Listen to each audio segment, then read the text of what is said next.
guys, this is Gaviota Rivera here once again, and welcome to the I Believe Nation 2021.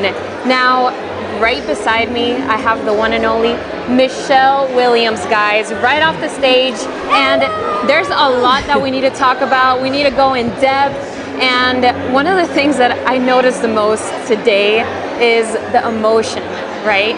The emotion that went on today was incredible, guys. You had to be here to experience it.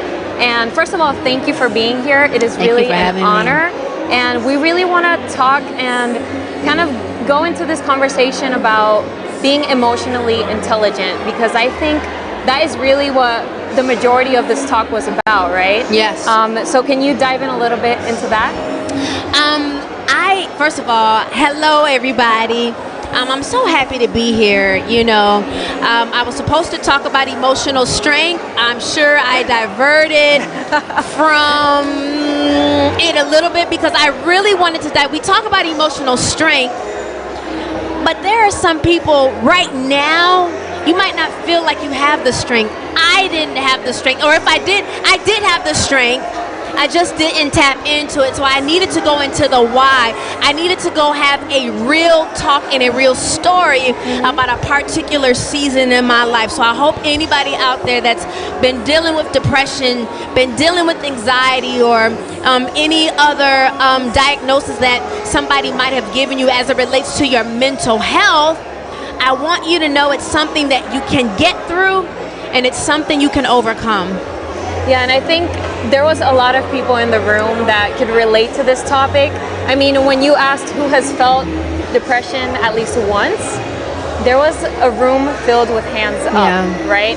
And that was a very aha moment, I'm guessing, because, there's so many people that can relate to your story. I know that you were diagnosed later on in life with depression, but you really had it since 2013, was it? I told it for the first time in 2013. Right. But I had been dealing with it since the 7th grade. I just didn't know what to call it. I just didn't have language for it. In the 7th grade, you're not thinking about the word depression unless you were showing some real physical symptoms of a mental health disorder. Mine was more inward. It couldn't really be seen. Isolation. Sometimes when you're a teenager, parents, when they see their child with the door closed, sometimes you might just think, oh, they just want to be cool. They don't, or maybe they're playing their video games. So, but really check in with your children to make sure that they're not isolating versus, I'm just playing my video games, Mom, or Mom, I'm just studying. Me, it looked like sleeping a lot. Not wanting to be around certain family members, because if I saw them, I didn't know what they were going to do. You know what I mean? And so that just led to my depression as well, because I didn't have anybody to share it with. And I was like, am I going to have to walk through life not being able to share what I'm going through?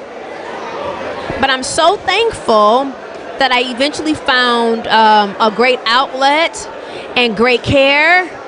And in my 30s is when I got therapy for the first time. So to encourage people, to go to therapy. It's okay to have somebody process your pain, not because you want to stay there, but the tools that you've all been giving. It is okay. Trauma will happen. Life will happen. Somebody might pass away, but you've been given the tools in how to respond. Anger, sadness, frustration, those are all natural responses to a life event, but don't stay there. Right, it's about moving past it, recognizing and doing that self-check, right? And checking in. Right, and when I say move past, I don't mean dismissing what happened. My father passed away in December, right? But had I not built up, some strength, that's like the first love. Your father is your first love. I probably would have canceled coming today had I not built up strength based on a loss. And how many of us have not shown up because of how we've had to respond to a loss, right? So I just want people to be able to show up and step up Right, and you're talking a lot about the support system and about parents, and that was one of the topics actually in your presentation today, where having that foundation, right, of having supportive people in your life, that can affect you for life. Yeah. But unless you don't do that self-check-in, you can't recognize it and basically work on yourself. Yeah. So can you talk a little bit more about that, how important that is in It is people's so life? important. You know, the 3 pillars of my book, Checking In. And let me tell you how much I care about y'all. I didn't even care about talking about my book. I got elements from the book, my book Checking In, but it really goes into deep detail about those dark places that I'd been in. It's called Checking In. You can go to checkinginbook.com. It wasn't even necessarily about the book, but the 3 pillars are checking in with yourself. Checking in with yourself is being aware. Checking in with self means, how am I doing today? I check in with myself a minimum of 3 times a week. A day. I check in with myself. I check in with others. Whether it's calling someone, checking on them, or them checking on me. We're holding each other accountable. Because if I said no more depression, I even had to eliminate things and people around me that were contributors. They got good hearts, but you just can't be this close to me. All right? I love you, but you were a contributor. So until you get your heart right, we just can't be in close proximity. That's called a boundary. All right? So that's checking with yourself, checking in with others, checking in with God. Just That's a good one. That is the most important, right? Most important. Honest conversations. Those conversations can look like, God, I'm overwhelmed. Or, God, I'm grateful. God, I don't know. I can speak my future. I don't know how it's going, but just honest conversations. Yeah. And they don't have to be the King James Version. God, where art thou? No, just honest conversation with God. And I think I find myself a lot, whether I'm driving somewhere, talking to myself, but it's really talking to God, because I think it's important to kind of hear yourself speak sometimes. And there's this thing that we saw, I think we all do this, right? We stay in our minds, we stay in our thoughts, and if they're negative, you're gonna stay in that place, and you do not want that. So you did talk about, along with Dr. Caroline Leaf, about externalizing yourself from the situation, taking a step back, and kind of analyzing things, deconstructing and constructing again. That really stood out to me. So can you talk about a point in your life where you had to do that? Deconstructing the thoughts. Woo! Well, like she said, we have thousands of thoughts that come in our mind per day.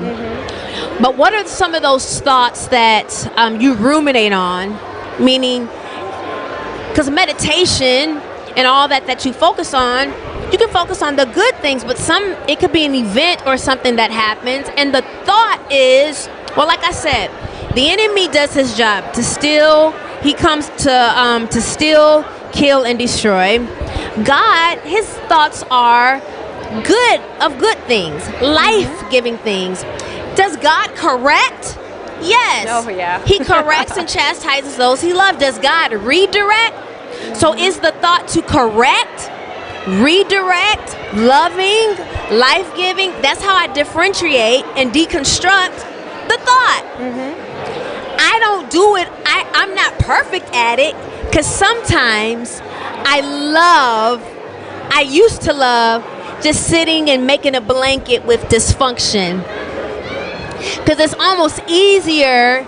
It feels more comfortable to lay in dysfunction and to lay in the sea of hurt. Right, to be a victim of your circumstance in a way? Yeah.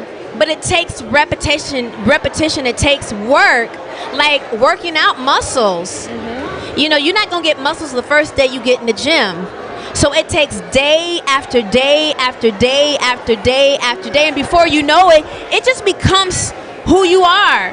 When a negative thought comes, you just instantly know, no. That's not what God says about me. You know? And I know that you and Dr. Caroline Leaf had so much to talk about when it came to science. And I really want to dive in to what your thoughts are about that. I know that that personally changed your life. Yes. And she was a big key to your success and getting out of that dark place. Yes. Y'all, Dr. Leaf, Dr. Caroline Leaf is amazing. I pray that y'all got it. It was a lot of science, right? But God is so amazing. Like, how he thought of every blood vessel, every ligament, every neuron, everything that shoots the brain, the transmitters, all of that. God just didn't do our physical, like what you see on the outside, but everything, a part of us. So that's why we had to get into the science and to the sound of science. Music is healing. That's why I kept having Believe in Me play. Mm-hmm. I believe in me. I believe, I believe, I believe, right? I'm fearless. I'm fearless. Mm-hmm. The sound of science. Dr. Leaf bringing in the science, and she just changed my life and got me back into the habit of positive thoughts, because you saw that ugly tree. We were using a lot of props, We right? were using a lot of props. Yeah, Y'all saw that ugly there. tree, but look, this is what we want. This is what we want stuff to start building, right, and looking like. And it comes back down to that foundation. Yes. The thing that you grow in the first place. And then little by little, you transform your life into what you want it to be. And that tree kind of starts taking shape, you know, depending on the decisions that you make. Yeah. So I did want to also talk about the emotion, right?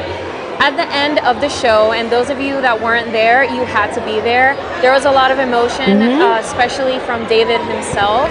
How did you feel when he talked about, you know, how this whole event throughout the weekend changed his life? How did you feel? Well, first of all, we need to see our leaders being vulnerable. He actually displayed emotional strength to get up there in front of. We think emotional strength is, man, I'm not gonna cry. I'm not gonna cry. Yeah. I'm not gonna cry. Emotional strength is being able to care and not care what people think, and being able to say, I'm gonna release this emotion in front of thousands of people. That don't mean your leader is weak. It doesn't mean that you are weak. We've been taught, don't cry, hold it in, be strong. No, you have to release. So I really, I hope y'all saw that from your leader. Yeah, and the thing is, for those of you that don't really know what happened, his whole family literally went on stage to be there for him. Yes. There was a lot of tears going down, not only from David and his family, but also from the crowd. And right now we hear the crowd all hyped up because that is what we've been seeing all weekend long, a lot of emotion. And is there any key takeaway that you would want to share with everybody that's connecting with us? You know what? I was like, wow, there was so much being shared. And I have to be honest, let me tell you what thought I had to bring into captivity is like, am I about to be the Debbie Downer of this event talking about depression and emotional health? But I hope that you took away that you can get through anything. Yes, we're talking about success. Yes, we're talking about writing your dreams and speaking your dreams. But I want you to also tap into and be aware of how you are feeling emotionally. And just know that if you have to talk to somebody about how you're feeling, it's okay. Guys, remember to check in with yourself. Here we had Michelle Williams. Thank you so much for your time. Thank you. And guys, love it's y'all. going to be an amazing night. We also have more things coming up later on. So stay connected and thank you. Keep believing.